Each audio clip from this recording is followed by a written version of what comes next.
The opinions expressed by the host and guest on this program are solely their own and do not represent the views or opinions of Blind United. We strive to provide diverse perspectives and discussions on our platform, but the opinions expressed should be understood as personal viewpoints and not reflective of Blind United as an organization.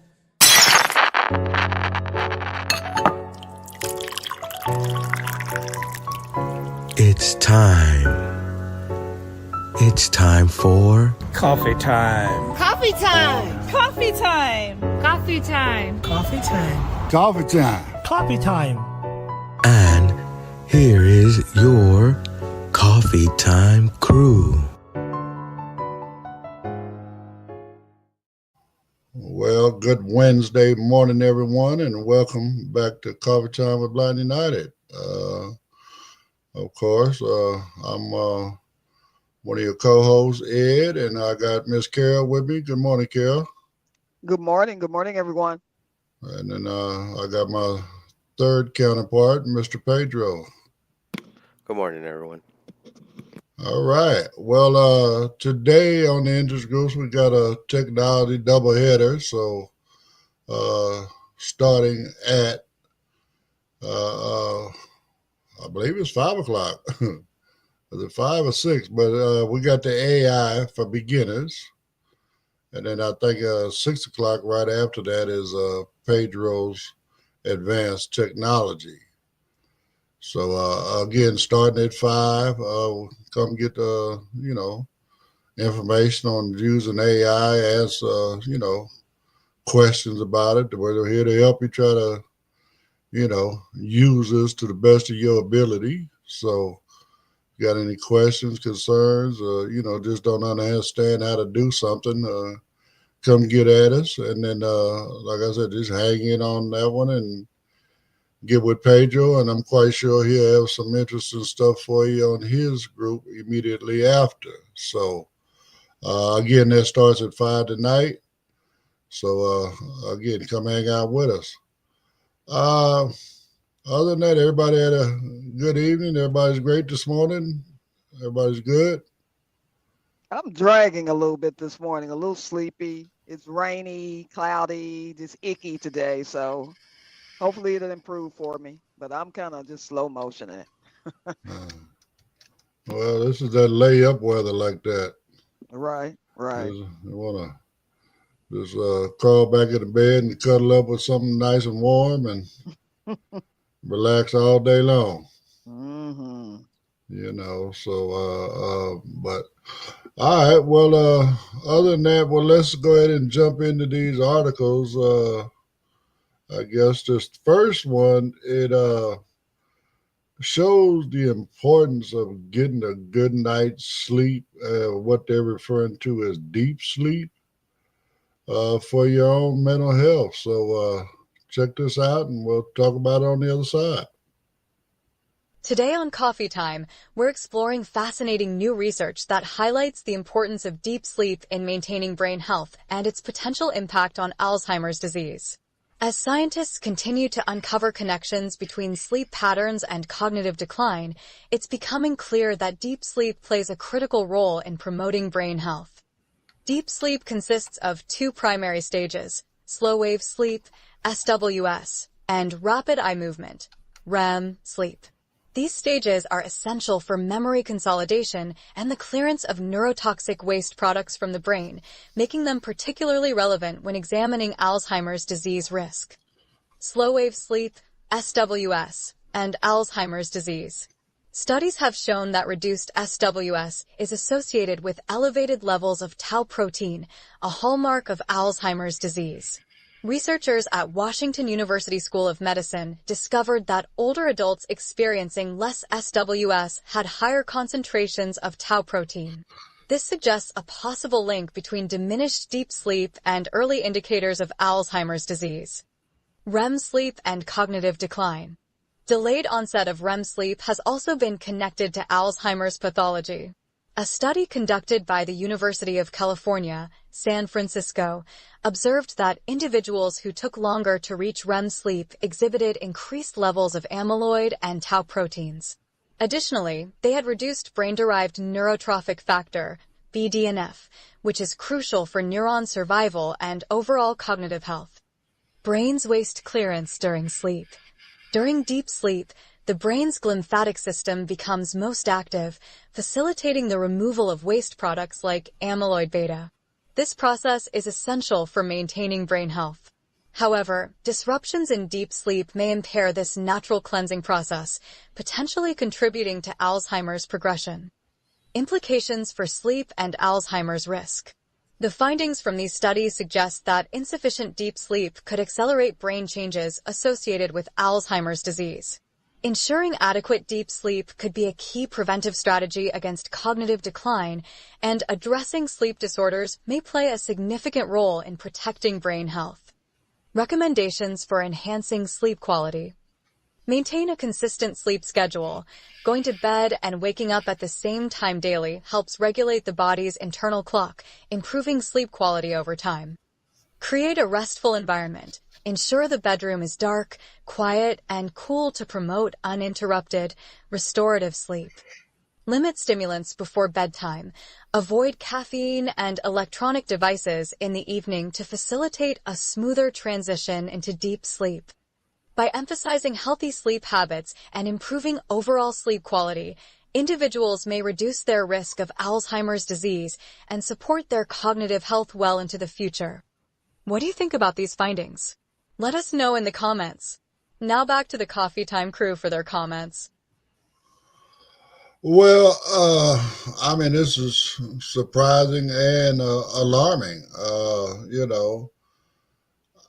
How can I say this? I'm surprised that there's not a lot more folks, from our community,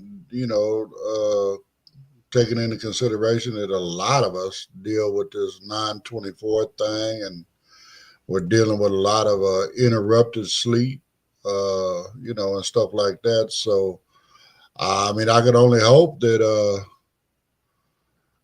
the sleep I'm getting, although it's not uninterrupted, because I do wake up through the night, but I go right back to sleep. So I'm just hoping that I'm going back into a deep sleep. Because I mean, that's dementia and Alzheimer's. That's a scary thing, So, but I'm being honest. I've never heard of a blind person who with either one of those, dementia or Alzheimer's. I'm not saying that they're not out there. I've just never heard of one, never met one. So, but that's a scary thing to think about it. Like I said, coming from our community and dealing with a lot of interrupted sleep. That almost sound like they're making us a prime candidate for having dementia and Alzheimer's. So all I can say is do what you can, try to get the best sleep you can get. I mean, I go in cycles. I think I'm doing better now, right now, where I was waking up a lot more. Every now and then I have to kind of shock my system and readjust it, and to where I can, what I call, get a good night's sleep, even though I might wake up once or twice in there, because I don't know, it's just a thing I've always done. I wake up to roll over. So, but I go right back to sleep. So anyway, all I can do is say, you know what? I hope that none of this stuff comes on me as I continue to get older, as God continue to bless me with more and more time on the planet. So, what you got? What you think about this, Carol? I mean, I agree with you. I have trouble sleeping now, more so that I've lost my sight than I did when I was visual. And I wake up several times throughout the night, or when I do sleep, it's maybe 2-3 hours, and then I'm up. And it is concerning. It's alarming. It's scary, that they don't actually study our brains. I know that, individuals who have been to war, things of that, where they have to stay up for days, I'm interested to know if something happens with their brains as well. But it is a scary thing, and I hope that I don't end up with dementia or Alzheimer's either, just because of the lack of sleep. I don't want to, get dependent on a sleeping pill or Here lately, I've been using like sleeping sounds, which is like waves or things of that sort that kind of just make me drift off. My problem is not falling asleep; it's staying asleep. So I'm I'm just really hoping that I'm not a target in the future. It's scary to me.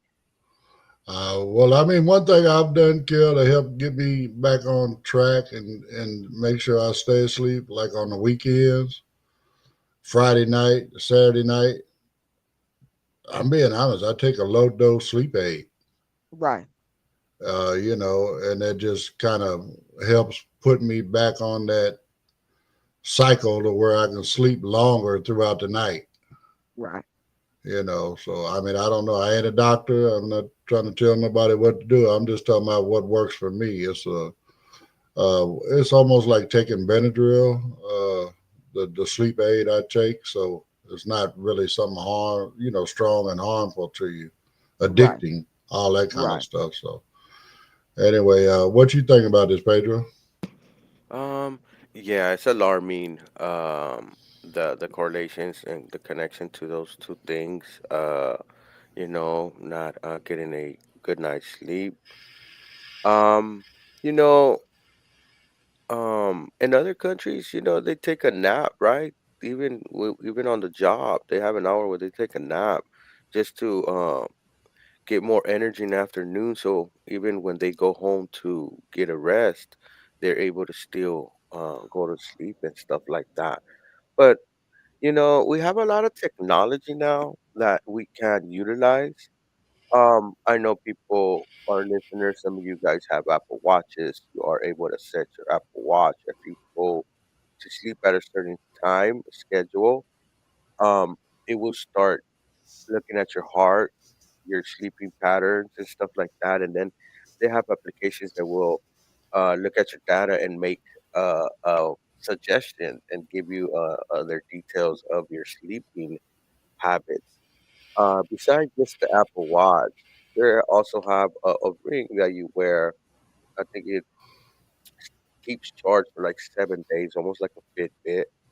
You just leave it there and it tracks all that. You know, But they have other technologies like you can put under your pillow or around your mattress that is listening to your sleeping patterns and stuff like that to see when you turn over or you're in a discomfortable position.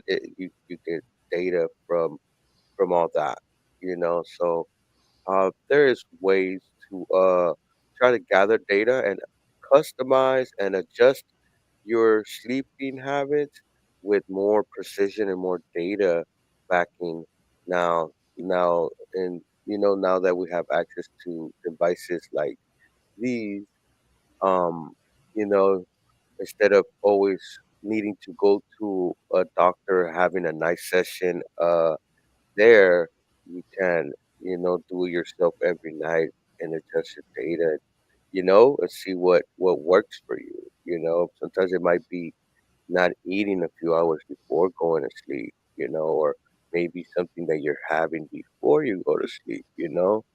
So you're able to accumulate data and make decisions on that data also. So that is something cool nowadays in the now that we have uh here now. But for myself, usually if I get 6 hours, I'm pretty good.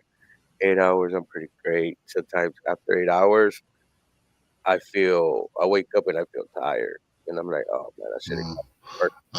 I'm still stuck on what job they gives you enough time to take a nap because not here in America. No, it's not here in Uh, America because uh, we kind of go off on what corporations assess is good for us. right. I mean, they only give us 30 minutes. You ain't even got time to go out and get nothing if you didn't bring nothing with you. Now you're rushing, eating it in your Uh, car and all this. You know what I mean? Like, all of that. I mean, so it yeah, just Right. adds more anxiety to the process. You know what I'm yeah. I'm saying? saying other Mm. So, countries. Other countries have like uh, an hour and a half where they close uh, down and take and but I mean, if you can, gather data and that helps you, and I mean, you got some good recommendations from the data, whatever. I mean, I've done a sleep study. That's how I found out I have sleep apnea. I'm being honest, it does help to wear that mask. It's not the most comfortable thing on the planet to wear, but it does keep your breathing pathways open.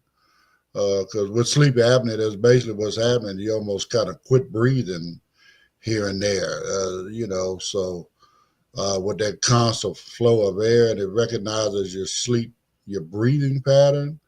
It just keeps that cycle going, almost like when you're looking at somebody on life support, how his breathing form is similar to that, but not that. You know what I'm saying? It's not Right. forced. It's just there to keep the airways open and, keep your pattern going. So, but it does help me get some good sleep. When I first got it, I could really, detect the being more restful after wearing it. That's for sure. So, but yeah, I mean, a lot of us have sleeping disorders. I would, again, like Pedro says, some of us is, not eating something or not eating, for a certain period of time before you get ready to lay down, give your food plenty of time to digest. A lot of people, stay away from any caffeine products, for a time period before they lay down. I mean, anything like sugar and coffee or what is that, ice cream, all them little snacks we want to have before we go to sleep. A lot of that stuff will add energy to you. Chocolate, whatever, it's got caffeine in it, so you might have to visit some of that kind of stuff. According to this article, you want to get the best night's sleep you can get, and you want to be able to get into a very deep sleep in order for your brain to be able to do what it naturally designed to do and keep you healthy on that level. So hey, check it out, pay attention to it, and hopefully you can get your sleeping pattern in order to where you can eliminate that fear of dementia, Alzheimer's. But anyway, I guess on that one we can go ahead and get started with the promos, and then we can move on to the next one. If you'd like to know more about Blind United, you can visit our website at blindunited.org. You can email us at info@blindunited.org. You can call us at 909-846-8825. You can follow us on Instagram at Blind United Interest Groups. You can follow us on X at Blind United 22. You can watch our YouTube channel, Blind United. You could join our Facebook group, Blind United Interest Groups, or you can follow our Facebook page, Blind United. Did you know that people in third world countries do not have access to canes? The You Can Give initiative gives canes to people all over the world who cannot get canes. The You Can Give initiative not only goes to these countries and gives people canes, but they give people canes and a digital recorder that is solar powered that has instructions on how to use the cane and instructions on how to repair the cane. The You Can Give initiative is a very worthy cause, giving canes to blind people all over the world. If you have a cane that you're no longer using, or a cane that's broken or bent, you can go to youcangive.org and get a shipping label, and you can ship your cane to Jimmy in Tennessee, and he will refurbish it and give your cane to a blind person in a third world country. That website again is youcangive.org.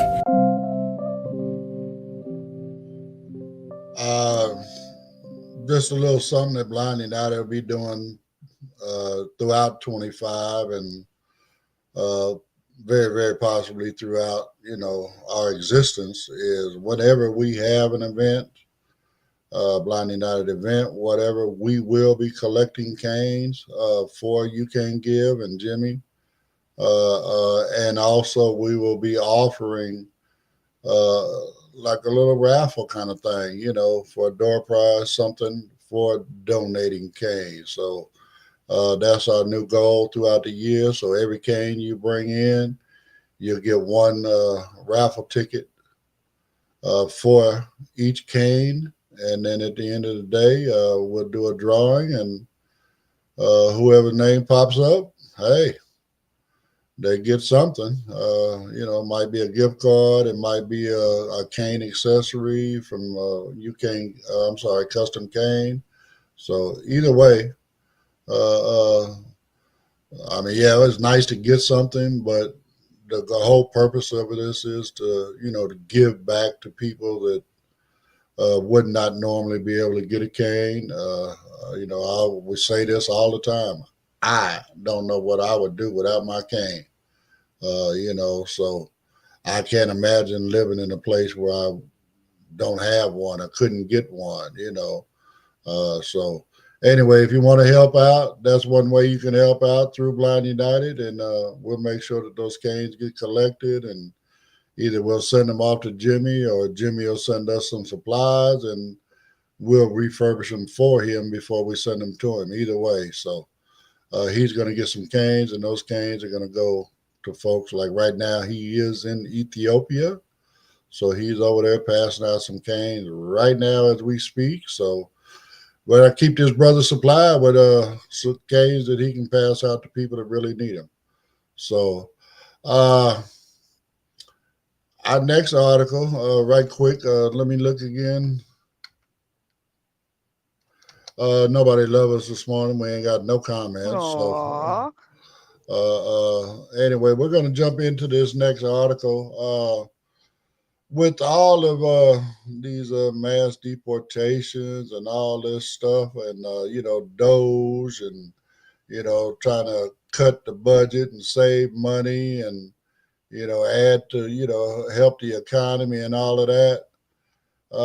Just brought up a nice little fact of how much money immigrants pay into taxes on a yearly basis. Check this out. Today on Coffee Time, we're exploring an important and often misunderstood topic: how much undocumented immigrants contribute to the United States economy through taxes. While specific data for 2024 is not yet available, recent studies offer valuable insights that help us understand their financial impact. According to data from 2022, undocumented immigrants paid approximately $96.7 billion in federal, state, and local taxes. This substantial sum reflects contributions from individuals working across various sectors and living in communities nationwide. Breaking down the numbers, $59.4 billion was directed to the federal government, while an additional $37.3 billion went to state and local governments. It's important to note that these contributions occur despite the lack of a clear path to citizenship for many individuals making these payments. Undocumented immigrants currently make up about 4.9% of the U.S. workforce. That's a sizable segment of the economy contributing not only through their labor, but also through their financial support of essential public services and programs. When we think about tax contributions, it's easy to focus on what is visible, such as sales taxes collected at the point of purchase or property taxes paid indirectly through rent. However, undocumented immigrants also contribute to payroll taxes, including Social Security and Medicare, even though many will never receive benefits from these programs. Considering that undocumented immigrants make up a stable portion of the workforce, it's reasonable to infer that their tax contributions in 2024 would be comparable to those recorded in 2022.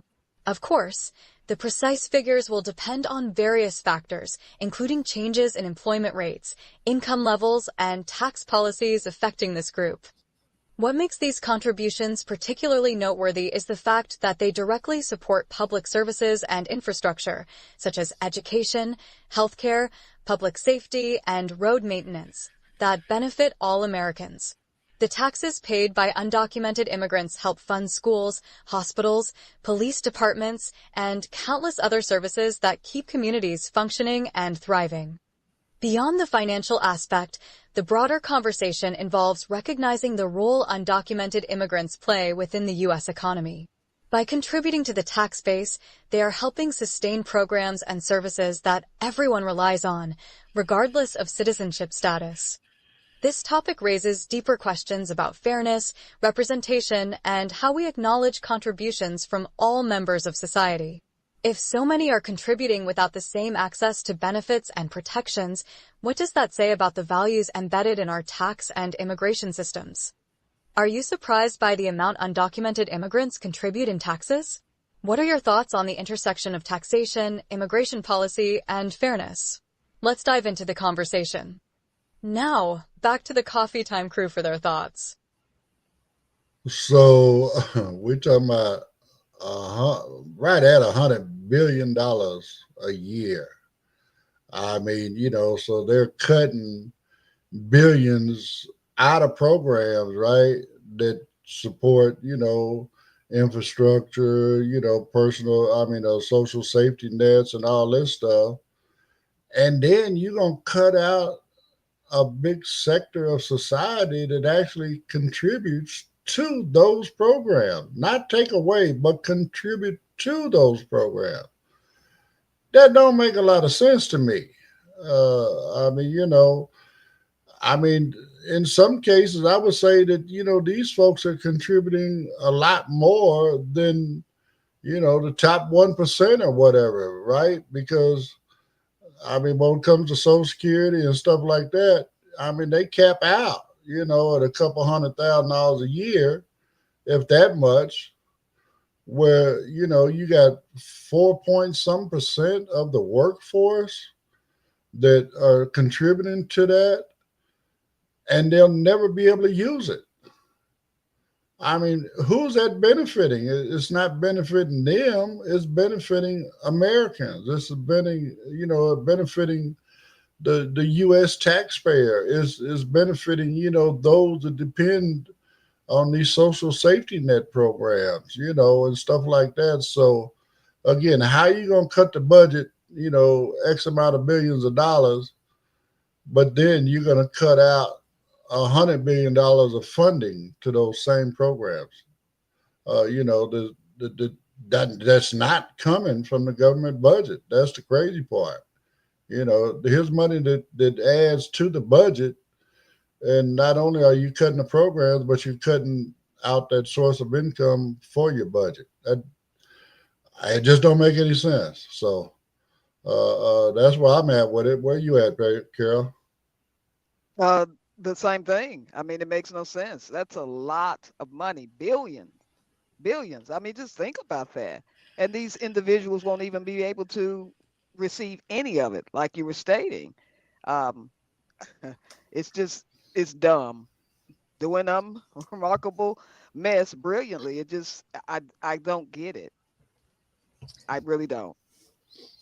And then again, in everyday life, we're talking about money that's being spent, taken out of their paychecks, but then think about, locally, every time they go to the store, they pay taxes. Every time they buy gas, they pay taxes. No matter what you do in society, today, 9 times out of 10, you're paying taxes. If you go get a hotel room, motel room, whatever, you're paying taxes. All of that stuff adds to our economy, and then you want to gather these people up like they're a bunch of murderers and thieves and gangbangers and cartel members and all this stuff, where in reality, 97, 98% of these people are just folks coming over here trying to have a better life. It's unfair, not only to the people that are being deported, but it's unfair to the American taxpayers, that you're going to cut money from a budget, but at the same time, you're going to cut a source of income that funds your budget. It just doesn't make sense. I don't know. Can you find some sense in there, my brother Pedro? Well, number one, it is true what you said that the immigrants are contributing more to our society than a billionaire is. It's a shame to say that, but the reality is it is true. For them not getting any use of the Social Security later in their life, so all that money will still be there to be used by a citizen. Also, it's it's it's the strategy that they use. I know to us it doesn't make sense, but it's the strategy of the billionaire class using it's their problem over there. Your problem is them over there. Your problem is them over there also. And then just pointing the finger back and forth at all these different groups so we won't turn around and look at them and tell them, hold up. It is you that is not contributing. It is you slashing all these programs. It is you that's gonna benefit from all these slashes and these programs. And it is you not caring for the worker. It is you why we don't have a living wage, you know? I And mean, it's like what you said before, Pedro. It's truly, truly sad that these, billionaires have such unwillingness to contribute to the society, to the country that created their wealth. Hmm. exactly. That just is so sad. You know what I'm saying? I mean, you would think that the more you're making, the more you'd be willing to contribute to. I mean, again, it just doesn't make a whole lot of sense. It's just greed. That's all it is. Yes. But and it's true. It is exactly what I said. I don't know why they don't feel happy, feel something good inside to contribute back to our system, the country that the home of the free, to make your business, to grow your business, and also to get help by the government to grow your business. But then you want to turn around and slap America in the face. It's a shame.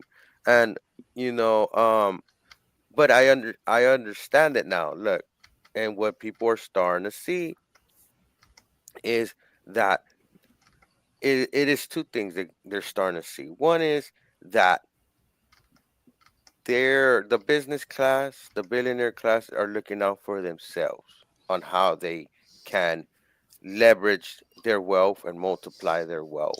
Number two is people are starting to see these so-called billionaires looking at them as hard workers and actually seeing the picture on how they got there and how uh um you know doing uh uh methods of unreasonable methods and being aggressive and how they accumulated their wealth. And then for a lot of these billionaires it's not hard work.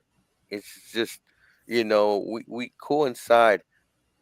Oh, you got so much money, so you must be super busy, right? You must be super a genius. You must be this and that.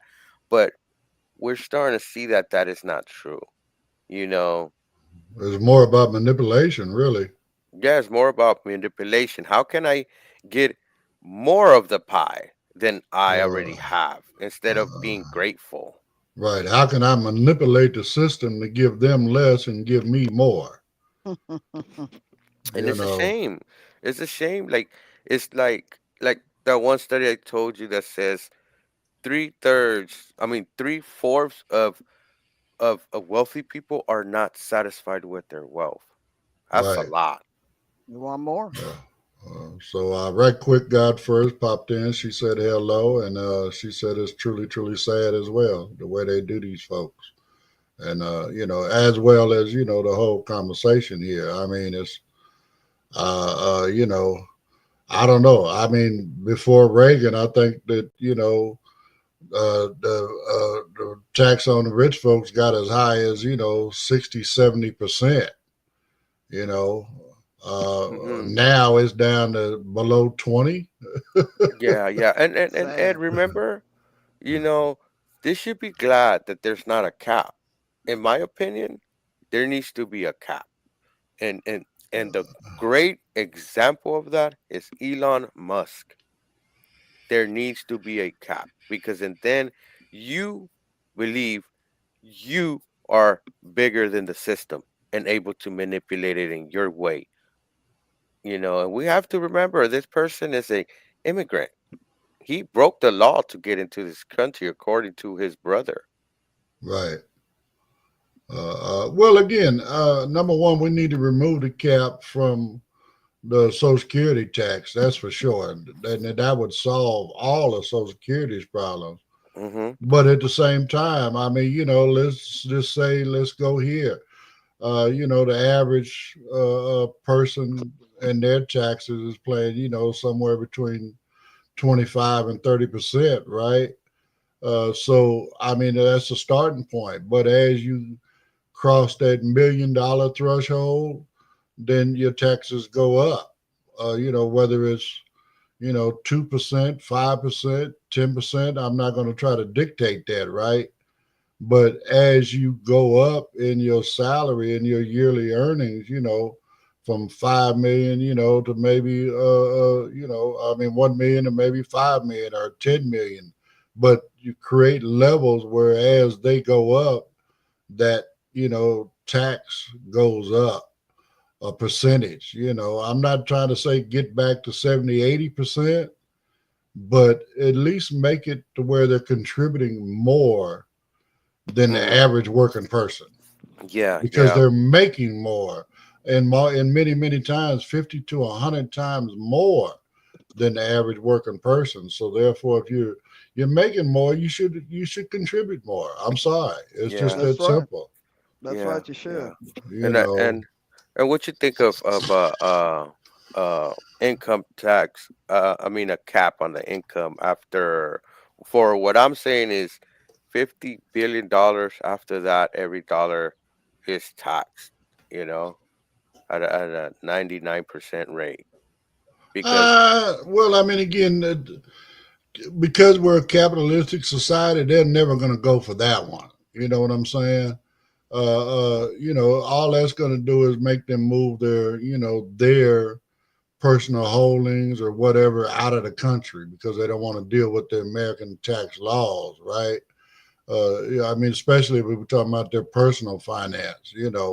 But again, I just think that no, I have no problem with them making billions of dollars a year in profit. But my point being, pay your fair share of taxes. That's the main thing. If you pay your fair share in taxes, then society grows and does better, just like you're doing better. That's the way the system works. I mean, if you need a write off or whatever, okay, all of these different charities and stuff that they're trying to shut down, the system is designed that if you need a write off, donate to one of them. Hell, donate to Blind United. Okay, I could use the extra few $1 million. You know what I'm saying? Right. To help our community here. I had a buddy of mine at one point. He was in a state where he a lot of Republicans in his ear. He was starting to make a bunch of money, and I mean, the brother was really getting ready to change parties on me. And I said, "Wait a minute, dog, come on, man." And then I pointed out to him, about how the society, the system is actually set up. And once he realized that, he just, okay, no problem. I mean, he's got retinitis pigmentosis. So what did he do? He started donating to that research. He's, started donating to, finding cures for it and stuff like that. Now he's getting them write-offs. His taxes are good, and he didn't have to, move to the dark side. Mhm.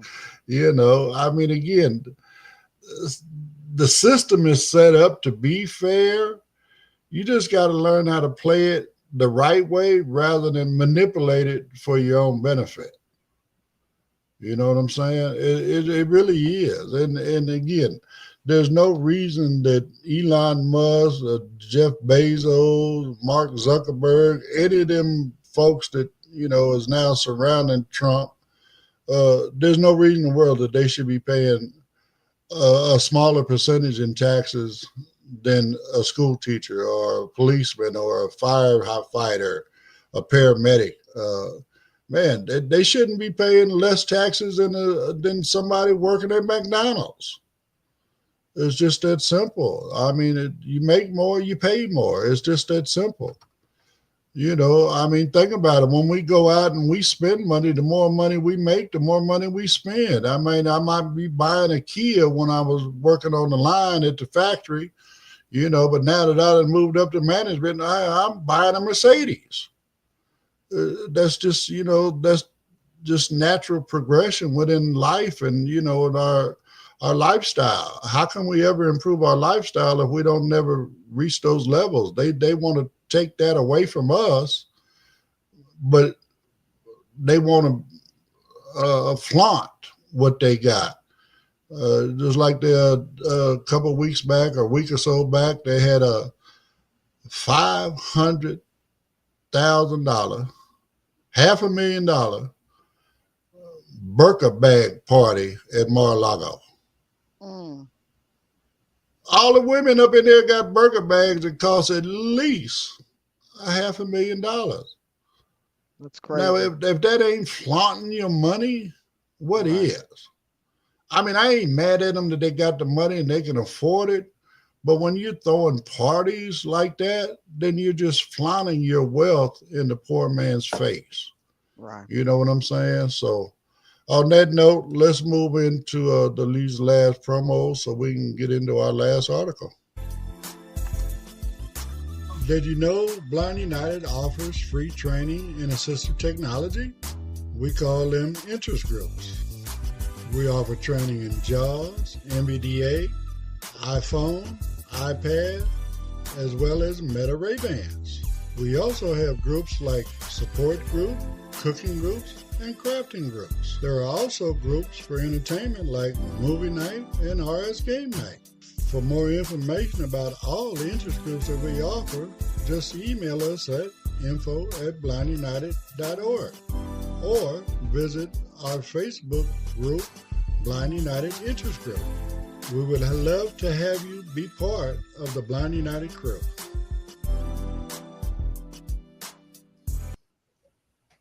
Do you need to talk? Are you struggling with your mental health? Are you struggling with substance abuse issues? Call the Orange County NAMI Warm Line.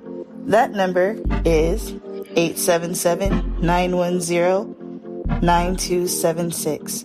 That number again is 877-910-9276. All right. Well, right quick, I'm going to throw this out there before it's all over with. Save the date. We're having a crafting fair in Claremont on June 21st. It'll be a crafting event. So if you live in Southern California, somewhere, around the San Bernardino, LA area, because the center is actually right there on the border between the two counties. But anyway, whatever you make, whether you do knitting, crocheting, make some jewelry, I don't know, maybe you bake cookies and got your own special recipe or fudge or whatever, and you would like to obtain a table for our craft fair. It's a $25 donation, and you can reach out to info@blindunited.org for more information on that. Again, that'll be in June 21st. It's a Saturday. And again, we'd love to have you out there and, share your product, show, society that we can still do all of these kind of things like they do, crafting and cooking and baking and all that other kind of stuff. So come on out and hang out with us on that date. So anyway, this last article is it almost kind of has something to do with some of the rich folks, but it's basically about the unauthorized use of people's images uh, within AI generated content. So let's check this out and we'll talk about it on the other side. Today on Coffee Time, artificial intelligence is rapidly evolving, bringing both exciting advancements and alarming challenges. One of the most concerning issues is the unauthorized creation of deepfake content, videos or audio clips that use AI to manipulate someone's likeness or voice to produce deceptive or harmful material. Celebrities are often the primary targets of these manipulations, but the implications go far beyond Hollywood. Let's dive into some of the high-profile incidents and the growing call for legislative action to combat this misuse of technology. Incidents involving Steve Harvey and Scarlett Johansson. AI-generated deepfakes have caused significant distress and reputational harm for numerous celebrities. Two notable cases involve Steve Harvey and Scarlett Johansson. Steve Harvey, the well-known comedian and television host, has been targeted by AI-generated content that misuses his image and voice. Recognizing the potential damage to his reputation, Harvey has teamed up with Vermilio, an AI protection agency, to monitor and remove unauthorized replications of his likeness. This partnership demonstrates how proactive steps can help individuals regain control over their own identity in a digital landscape that is increasingly vulnerable to abuse. Scarlett Johansson, the actress, has been a recurrent victim of deepfake technology.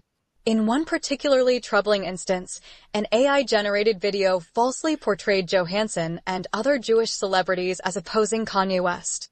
Johansson condemned the video, highlighting how AI can be weaponized to amplify hate speech and spread misinformation. She has since called for urgent legislative measures to regulate AI and protect individuals from exploitation. These incidents are not isolated. They are part of a broader pattern of misuse that has prompted Hollywood to advocate for stricter regulations and stronger protections. Hollywood's legislative efforts. The entertainment industry is increasingly vocal about the need for legal safeguards against AI misuse. Advocates argue that existing laws are insufficient to address the growing threats posed by deepfakes. Open letters and advocacy. Hundreds of actors and industry professionals have signed open letters urging the U.S. government to strengthen copyright protections and implement regulations targeting the malicious use of AI-generated content. Proposed legislation. Congress is considering various bills aimed at penalizing creators and distributors of illicit AI-generated content. Proposed updates to the No Fakes Act seek to hold accountable both the creators of deepfakes and the platforms that host them. Violations could result in fines amounting to millions of dollars, reflecting the seriousness of the problem. State-level initiatives. While federal efforts are still under consideration, some states are taking proactive measures. One standout example is Tennessee's Elvis Act. Tennessee's Elvis Act, enacted on March 21, 2024, the Ensuring Likeness, Voice, and Image Security, Elvis Act, is the first U.S. law specifically designed to protect musicians from unauthorized use of their voices through AI technologies. This includes combating audio deepfakes and voice cloning, two practices that are becoming increasingly common. Challenges and ongoing concerns.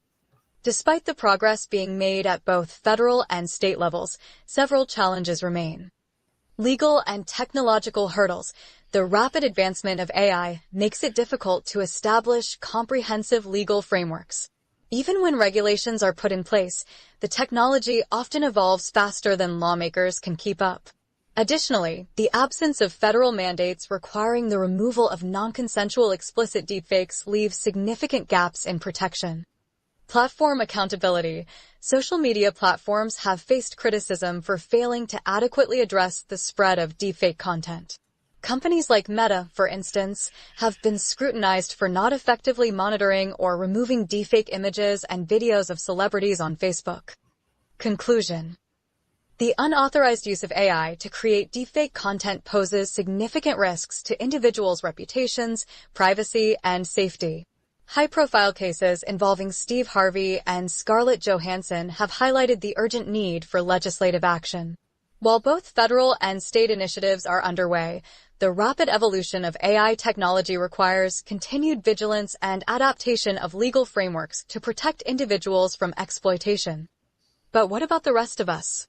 If prominent celebrities are struggling to protect their identities, what does this mean for everyday people who may fall victim to the same technology? Should more stringent laws be put in place to address deepfake abuses? Let's dive into the conversation. Now, back to the Coffee Time crew for their thoughts. Well, I mean, I've been saying it for, a while since we really started, AI really started unrolling and became more and more available to the public. We need guidelines. We need guardrails. We need regulation. I like what Tennessee's done with the Elvis Act, to help us, protect musicians and, stuff like that.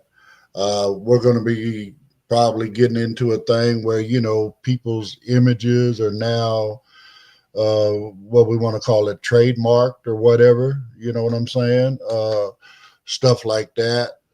So we're creating more and more legislation. I mean, I know here in California that there's a bill coming up. People are being asked to, talk to their local state representatives now, send them emails and, whatever, phone calls to basically set some guardrails here in California, set some regulation. We all know how, the government, Congress and the Senate, especially during our current term, our current administration, they dragging their feet. There's a whole lot of stuff up there that's not getting done. There's a lot of distraction arguments going on that's actually distracting from the real life issues that people are facing every day, right?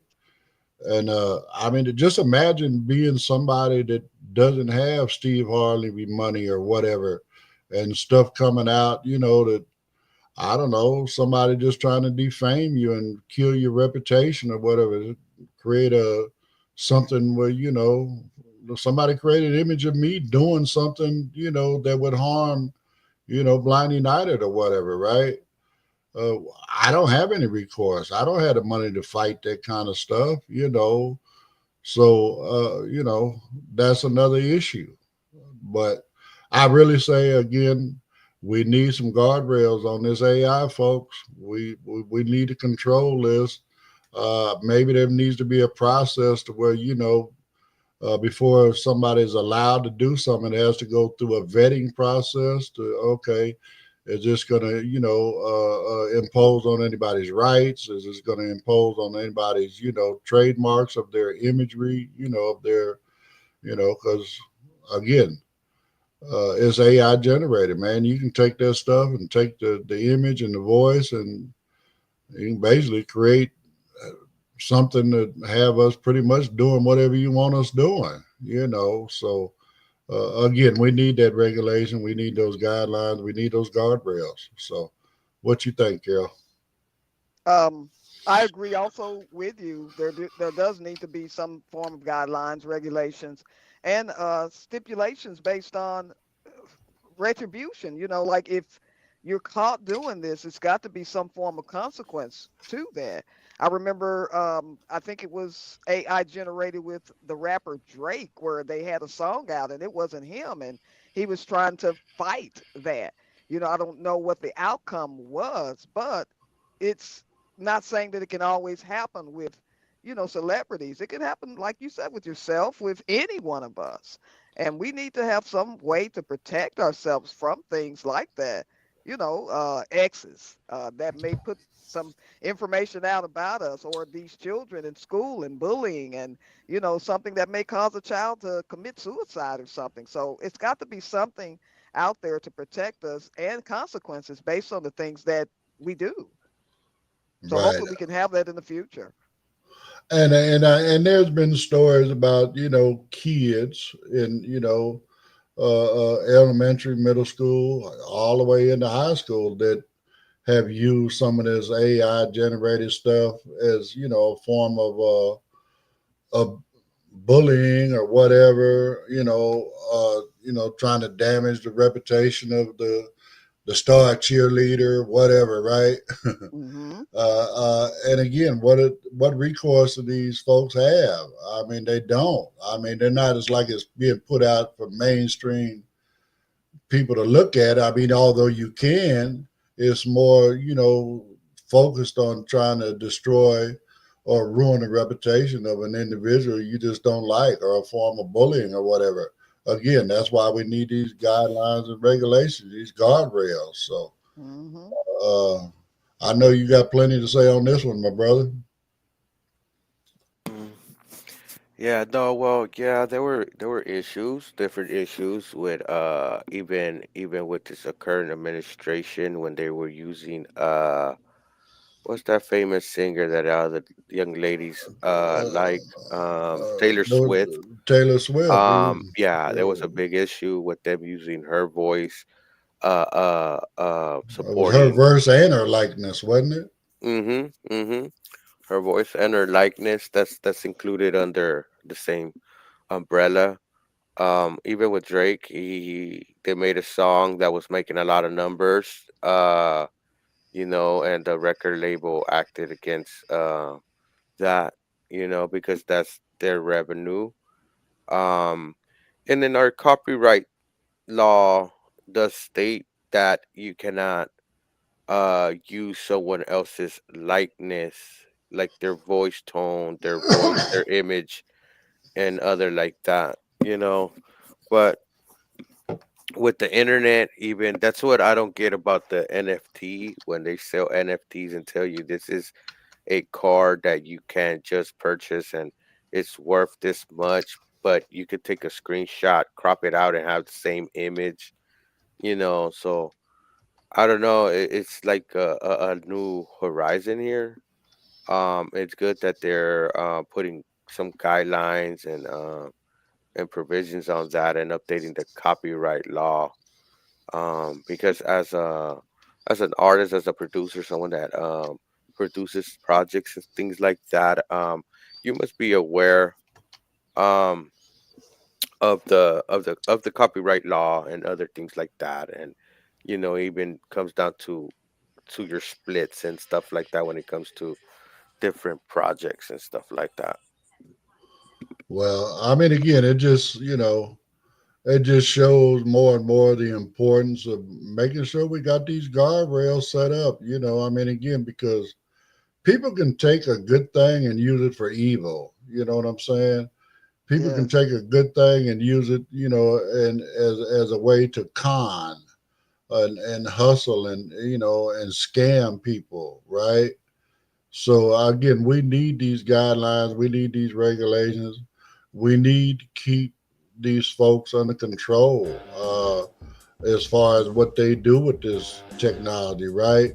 And again, impose some stiff penalties. You know what I'm saying? I mean, and here in America, the most valued thing is, money and time, right? So either you're gonna take their money or you're gonna take some time out of their life by locking them up. I know, a lot of people don't believe in it, but over in the Arabic countries and stuff like that, if you steal something from somebody, then they cut your hand off. You ain't stealing nothing else, you know. So, but that's why they also have a lower rate of those types of crimes. Right. So again, we got to find a system that's going to work for us here and do everything we can to deter people from using this stuff for evil and wrong and to harm other folks, right? So on that note, we are at the end of our hour. I truly appreciate everybody for coming out and hanging out with us, whether you're watching us now or watching us later. As always, please like, subscribe, follow, comment, share, hit the notification, all of that. Whatever you can do, whatever platform, we really, really appreciate it. And don't forget to come out tonight and join us, for our doubleheader on technology tonight. AI for beginners, as well as advanced technology with Pedro. So all that starts at 5 p.m. tonight. Everybody enjoy the rest of your, well, I'll say it for the first time, hump day. We haven't said it all day, right? Right. So it is hump day, so enjoy the rest of your day. And if you can find time in your busy schedule, do as Pedro said, take a nap. You know what I'm saying? That way you feel a bit rested for the rest of your day. So on that note, everybody have a great day. We'll see you one more time this week. We will be back with you guys again tomorrow. But as I stated earlier in the week, just remember we will not be here on Friday. So enjoy the rest of this day, and we'll see you tomorrow. Have a great one.